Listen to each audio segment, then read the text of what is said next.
Welcome back to the Murph and Marcus Show on a Friday morning. Larry Kruger filling in for Brian Murphy today before Murph returns from vacation Monday morning. But I think Murph's going to be a little jealous of our next guest on the UMA guest line. It's the San Francisco Giants 2022 second-round draft pick. Top pitching prospect, made his major league debut on Monday night. Joining us now on the UMA guest line is Carson Whisenhunt. Carson, welcome to the Murph and Marcus Show. I've got Larry Kruger filling in today. We are the flagship station of the San Francisco Giants. Congrats on your major league debut, and thanks so much for joining us this morning. Absolutely. I appreciate it. Awesome, man. Well, let's start with that journey because here in San Francisco, we have been following that journey. I've been out. I saw you throw in San Jose. I saw you throw in Sacramento, and I was there on Monday night to see your major league debut. So tell us about your perspective of what it was like to finally make that big league debut. I mean, it was great. Couldn't really ask for anything better. It was a whirlwind of a couple days before the debut happened, but I was just super excited and glad the family and everybody could make it out there. Yeah, how exciting was that? I mean, to me, that's always cool as a fan to see your guys' families when you're making your debut and, mom and dad and the sister and, the whole family and everybody's nervous and you can see. And I've got 4 kids and you drive your kids to and from practice and the parents are so involved. How special was that for your family? It was very special. I kind of talked with them a little bit before the game, but not a whole lot. But after the game, you could tell that they were super emotional about it. And, they were excited and proud and everything like that. But kind of understanding things from their perspective was pretty cool and kind of seeing it in a different way than what I saw it. It was pretty neat. Yeah, and Carson, we heard the story that your dad actually had to hop on a flight from the Philippines to make it out to your MLB debut. What kind of information can you tell us about that story? Yeah, so he was in the Philippines for work, and ever since he started traveling for work and I was playing in professional baseball, I kind of told him, I was like, I hope you know when I do get called up, you're going to be somewhere other than in the United States, and you're going to have to fly that night to make it to the debut. And it was funny, so I didn't even get to call him when I got called up. I called my mom and told her, and completely forgot that he wasn't at home. And I was throwing on Monday and I got told Sunday. So I was like, I don't know if he'll be able to make it or not. So I was like, hey, I need you to call Dad, tell him what's going on, see if he'll be able to make it, this, that, the other. And we didn't think he was going to be able to. But he changed some stuff around and found a flight. It was 13 hours. So he left Sunday night and got there on Monday morning in San Francisco. Unbelievable story. All right, let's talk about your changeup, man, because the changeup is just dirty. I mean, it's just ridiculous. It's a 70 pitch. You throw it from almost the exact same arm slot as the fastball. I remember asking Farhan about it a couple years ago, and he's like, "Man, it's a Bugs Bunny changeup," which is a very much a compliment. How did you perfect that pitch, and how did you match that arm angle to your fastball so concretely? I mean, it was amazing. It really looks the same. I would say, it's my best off-speed pitch. It's the most comfortable pitch I throw. So just trying to match the arm speed of the fastball and not trying to overthink anything with it, let the grip do the work. So I've had the same grip with the changeup since I think my freshman year of college. The grips before were very similar, just minor tweaks now, and then the grip I have today is the one I've stuck with since college. But it's just kind of trusting what I'm throwing and not really trying to overthink it. It's a feel pitch. I've just kind of understood what it takes for me to be able to be comfortable with that pitch, and so far it's worked, and I'm not trying to change too much with it. Carson Whisenhunt is the voice you hear on the UMA guest line this morning, getting ready for his start on Sunday against the New York Mets, where I'm sure we will see plenty of those changeups. But Carson, I want to go back even further, back to your days of Little League playing out in North Carolina, because I heard you talking with Kruk and Kipe earlier this week on the TV broadcast about your Little League days and how there could have been a Bumgarner behind home plate as one of your umpires. Yeah, so playing travel ball, I would say, I was probably 9-ish whenever he first started umpiring my games and stuff. And it was kind of funny. At first, I knew the last name, but I never connected the dots of that might be his dad. So he never said anything to me about it, but I would say I was probably around 10 or 11 when I finally looked at him. I was like, hey, are you Bum's dad? And he goes, I've waited like 3 years for you to ask me this question. Well, Carson, go ahead. Well, I mean, I was just kind of nervous. Like, I didn't really think anything of it. And then once I kind of connected the dots, I mean, him being a left-handed pitcher, I've watched him plenty of times, but never really thought about it in that perspective. And then when I asked him, he talked to me for probably 45 minutes before game just about different Bum stories. That's phenomenal, but I can understand why there's some confusion because I know out in Hickory, North Carolina, they actually call the town Bumtown because of how many Bumgarners are in that town. I mean, I'm sure you grew up with multiple Bumgarners all around town. Oh, yeah. There was a bunch. That's phenomenal. So what's one of those Bumgarner stories that maybe you can share with us in the audience this morning? Oh, man.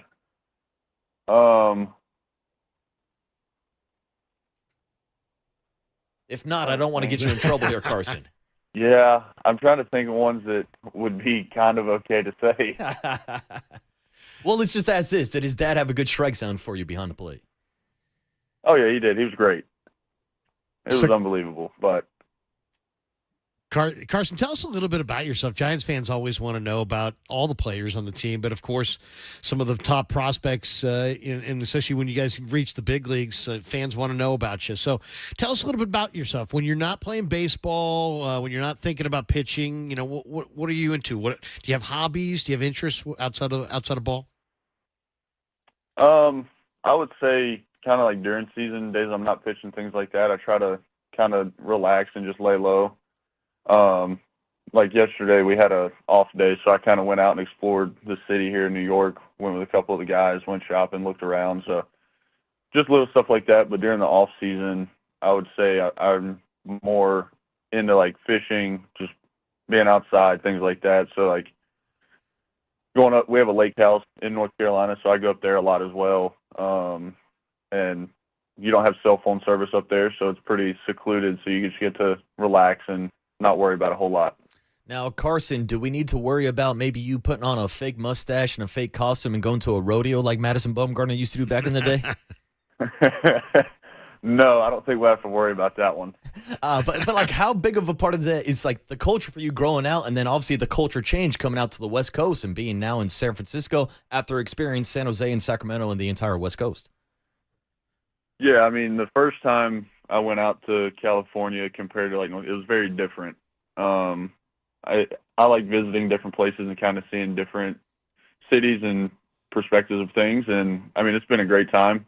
You kind of adapt the more you're around it. But the first time I went out there, I was definitely sticking out like a sore thumb. Mm-hmm. But now it's pretty much just going out and then seeing the different places that we go and trying to enjoy it as much as I can. You know, I'm watching your first start against the Pirates, and I see you glancing around the upper deck a couple times, and I'm wondering to myself, you know, is he taking it in? You know, is he kind of taking in the big league moment, the big league debut? What was going through your head in that first start against the Pirates? Yeah, I mean, before the game started, a lot of the veteran guys we have, they were like, "Hey, don't overthink anything. Don't try to do too much. But whenever you get out there and try and take a look around and soak up the moment for a minute before you get on the rubber and get prepared." So kind of the big thing was walking out there. I was like, I'm going to look around once or twice, and then I'm going to try and lock back in and focus on what I need to do. Carson, you were in San Francisco on Monday night. You'll be pitching out in New York on Sunday. But just a few weeks ago, you were down in Atlanta representing the Giants in the Futures game for the second time in your career. So talk to us about that experience, what it's like being surrounded by the top prospects in baseball, and just representing the Giants during All-Star Weekend. I mean, it was a great experience. Obviously, I'd done it in 23 as well in Seattle, but being able to go playing it this year in Atlanta and be closer to home. So like my family got to come out, had a couple friends out there, and then just being around all the top prospects, like you said, like I got to meet a lot of the guys that you don't really get to see or play against all the time. And then some of the people that I knew as well, getting to catch up with them. But I would say probably one of the cooler things was, I mean, growing up close to Atlanta, everybody where I'm from, we all knew Chipper Jones, but him being the manager was probably one of the cooler moments of that. Oh, I bet. Yeah, seriously, Chipper was probably a hero for you.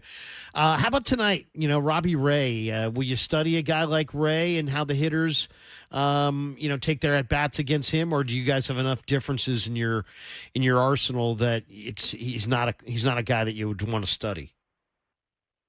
No, I'll definitely watch how he kind of attacks the hitters and what their swings and things look like off of his pitches. But, I mean, we are different in that aspect of what we throw and how we pitch. But watching a guy like Robbie is a big benefit. I mean, being left-handed, kind of get a little bit of an idea of what hitters are looking for and kind of seeing. But I don't dive a ton into each pitcher specifically of what they're looking at. I'll dive in and watch a little bit of kind of the swings, where they're standing at, things like that, and kind of what they're looking for. But once again, there's a game plan that's different for every pitcher, so my game plan will be a little different than what Robbie's is for hitters and things like that. Yeah, well, Carson, we do know that you were down in Scottsdale with the team during spring training. So what was that experience like for you being around veterans like Logan Webb and Justin Verlander and maybe picking up a few things from those guys? Yeah, I mean, it was my second year being on the big league camp side, and just being able to talk with, I mean, I've talked with Webb a bunch, talked with Robbie more this year. But then obviously you throw Verlander into the mix, and having guys like that who have been around all have plenty of show time, and they've kind of battled things, dealt with things, had a lot of success. So you kind of pick up on things here and there, ask as many questions as you can, but everything you ask, it's not going to completely fit into the mix or have a definite point of success for me specifically. So just trying to pick little things and see if they work, and if they don't, I'll kind of go back to the drawing board and try something different. Yeah, and Logan Webb has one of the best changeups in baseball, but it's funny, Carson, because there's such a focus on velocity and who can throw triple digits, but that's not the type of pitcher that Logan Webb is with his changeup. I'm curious, you guys ever have any competitions to see who can get a bigger spin rate or more movement on your changeups and see who's better at pulling that string? No, we haven't. I've talked with him a couple times on his thought process and kind of how he pitches and uses the changeup. But I mean, completely different pitchers, so you kind of take a little bit of what they're saying and try to use it in my repertoire and things like that. But no, we haven't tried to have a competition or anything about it yet. We're talking to Carson Whisenhunt on the Yuma guest line. And Carson, we had Giants announcer and former Giant pitcher Mike Krukow on earlier today, and he gave us the scouting report on Whisenhunt, on yourself. You want to hear it? Would you like to hear Kruk's scouting report? Absolutely. Let's hear it here. So I like the guy. I think he's got a set. I think what he's saying is that you're not afraid to throw your changeup over the heart of the plate. Maybe that's my interpretation. Yeah. Try to avoid doing that at all costs. But it happens sometimes. And I think it's more about Mike talking about that mentality and bringing those cojones to the table. But talk to us as a pitcher. What is your mentality? Are you someone that tries to stay stoic? Do you try to run off of adrenaline? What is your mindset going to be this Sunday out in New York? I mean, the biggest thing for me is not trying to do too much or not try to overthink anything. I'm going to attack the hitters with whatever my stuff is that day. If I have all my pitchers working, have my best stuff, great. If I don't, I still got to go out there and get outs and figure out how to give the team a chance to win. So, especially working with guys like Kisner and Bailey, so they're great at calling games behind the plate, everything like that. So it's trusting them, and then I'll shake here and there, but pretty much what they're calling, they have a pretty good idea of what the hitters are looking for and kind of what they're going off of. So, not trying to do too much, just attack the zone. Yeah, I was going to ask you about Bailey. I mean, I just love watching Bailey play defense. His catch and throw, but I mean his framing. Obviously you've thrown to a lot of different catchers throughout your career as a pro, as an amateur. How does Bailey stack up against the catchers you've worked with? I mean, all around, he's probably the best catcher I've had since. I mean, I was say high school, college, and pro ball. I mean, if you look at everything he can do, the framing, the blocking, the pitch calling, just keeping the nerves down, everything all in one. I mean, can't really ask for much better out of the catcher. So. Yeah, and Carson, just last thing before we let you go, we know that the team is dealing with a recent stretch of tough baseball, but it does seem like there's going to be a lot of innings available in the rotation moving forward. Just any personal goals or expectations for yourself as you run down the final stretch of the season? I mean, obviously I want to continue to go out there and play on the big league side and hopefully have that chance, but the biggest thing for me is just not overthinking or not trying to do too much at the time. And if I get the opportunity, I'll be grateful for it, and I'll go out there and do the best I can, but not letting it take over my complete thought process and trying to be something I'm not and trying to just do too many things at once. Yeah, well, we're looking forward to your outing this Sunday and your continued success in the big league. And I guess before we let you go, we have a text line here and people are blowing up. Sounds like they love you and they love your story. But 510 on our text line says that they were actually sitting behind your family Monday night at Oracle Park, and they said they were very impressed with the way that your family was able to drink a few beers that night. Is that something that happens a lot with the Whisenhunt family?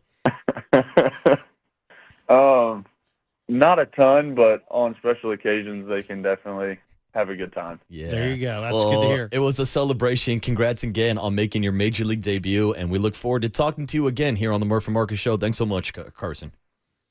Absolutely. I appreciate y'all. Perfect. There he is, Carson Whisenhunt, who is scheduled to pitch this Sunday against the New York Mets. Robbie Ray on the bump today, but next we will close out the topic of conversation of who's throwing on Saturday and what did all these trade deadline moves mean for the San Francisco Giants and the remainder of the 53 games this season. It's Larry Krueger in for Murph with Marcus Boucher on the Murph and Marcus Show on the Sports Leader.